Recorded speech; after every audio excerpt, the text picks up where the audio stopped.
Assalamualaikum warahmatullahi wabarakatuh. Kami dari kelompok 3 akan mempresentasikan tentang bagaimana kontribusi Islam dalam pengembangan dan peradaban dunia. Sebelumnya kami akan memperkenalkan anggota dari kelompok 3. Yang pertama Arni Arianti, yang kedua Nurul Abdillah Soleha, dan yang ketiga saya sendiri Teja Aulia Rahman. Nama saya Nurul Abdillah Soleha dari kelompok 3. Di sini saya akan mempresentasikan tentang pertumbuhan dan perkembangan peradaban Islam. Perkembangan agama Islam sejak 14 abad silam turut mewarnai sejarah peradaban dunia. Bahkan pesatnya perkembangan Islam ke barat dan timur membuat peradaban Islam dianggap sebagai peradaban yang paling besar mengakhiri dunia. Berbagai bukti kemajuan peradaban Islam kala itu dapat dilihat dari beberapa indikator, antara lain yang pertama, keberadaan perpustakaan Islam dan lembaga-lembaga keilmuan seperti Baitul Hikmah, Masjid Al-Azhar, Masjid Qawariyun, dan sebagainya yang merupakan pusat para intelektual muslim berkumpul untuk melakukan proses pengkajian dan pengembangan ilmu dan sains. Yang kedua, peninggalan karya intelektual muslim seperti Ibnu Sina, Ibnu Haytham, Imam Syafi'i, Ar-Razi, Al-Kindi, Ibnu Rushd, Ibnu Khaldun, dan lain sebagainya. Yang ketiga, penemuan-penemuan intelektual yang dapat mengubah budaya dan tradisi umat manusia, seperti penemuan kertas, karpet, kalender Islam, penyebutan hari-hari, seni arsitektur, dan tata perkotaan. Keempat, pengaruh keutamaan nilai-nilai kebudayaan asasi sebagai manifestasi dari konsep Islam, iman, ihsan, dan takwa. Islam mendorong budaya yang dibangun atas dasar silah atau ketenangan, salam, yaitu kedamaian, salamah, keselamatan. Sedangkan iman melahirkan budaya yang dilandasi aman atau rasa aman, dan amanah atau tanggung jawab terhadap amanah. Akhirnya, ihsan mendorong budaya hasanah atau keindahan, dan husn atau kebaikan. Selanjutnya, ada faktor penyebab kemajuan dan kemunduran peradaban Islam. Faktor kemajuan ini disebabkan pada orientasi peradaban yang diarahkan pada kemajuan ilmu pengetahuan dan bukan pada ekspansi perluasan wilayah.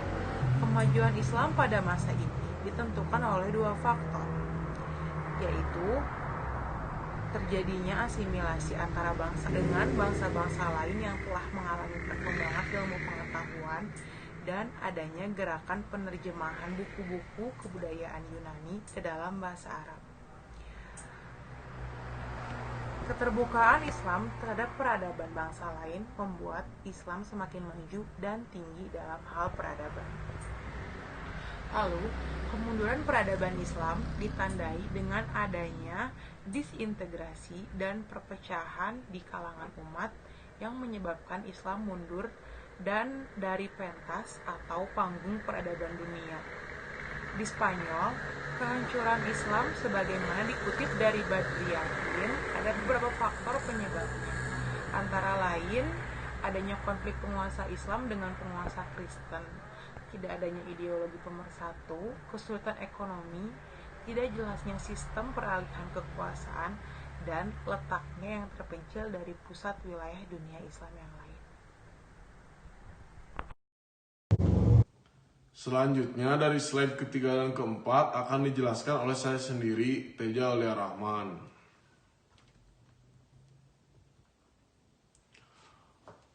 Sebelum masuk ke materi, saya akan membawakan materi membangun argumen tentang kontribusi Islam bagi peradaban di dunia.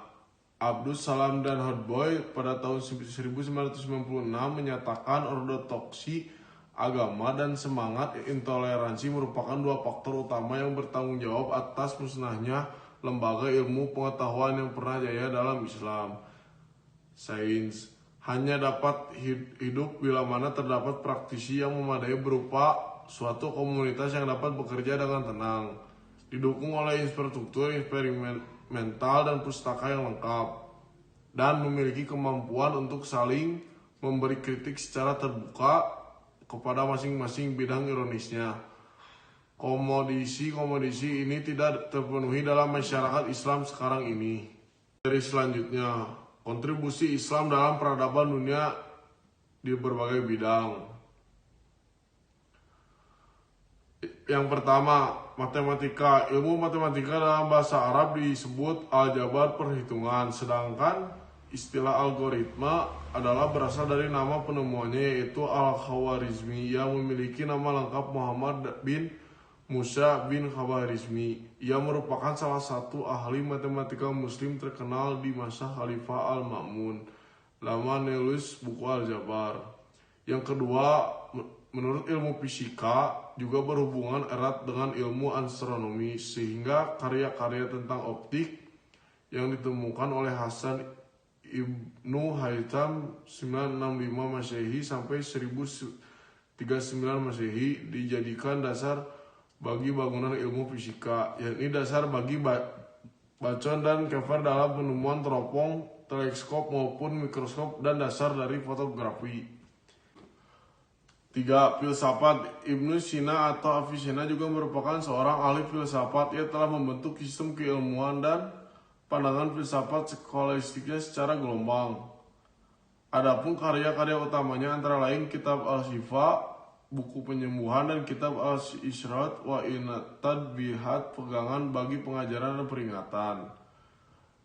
4. Sastra. Para ilmuwan muslim juga memberikan kontribusi yang besar terhadap dunia barat di bidang sastra.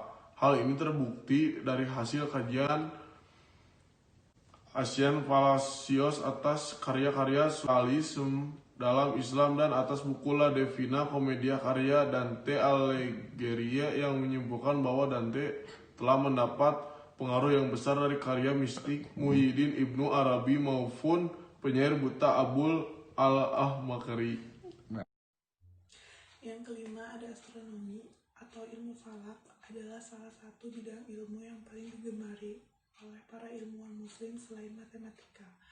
Hal ini disebabkan karena kedua bidang ilmu tersebut sangat mendukung peradaban Islam, seperti dalam menentukan awal dan akhir bulan Ramadan, Hari Raya Idul Fitri, dan Hari Raya Idul Adha, dan sebagainya. Di antara para ahli astronomi muslim yang tersohor adalah ada Al-Binuri Al-Batani, atau ia termasuk dalam 20 besar ahli astronomi penting dunia. Ada Abu Wafa atau penemu kemiringan bulan. Ada Hasan Ibnu Haytham, penemu optik yang menjadi dasar teropong, Roger Bacon dan Kepler, dan lainnya. Yang keenam ada kimia.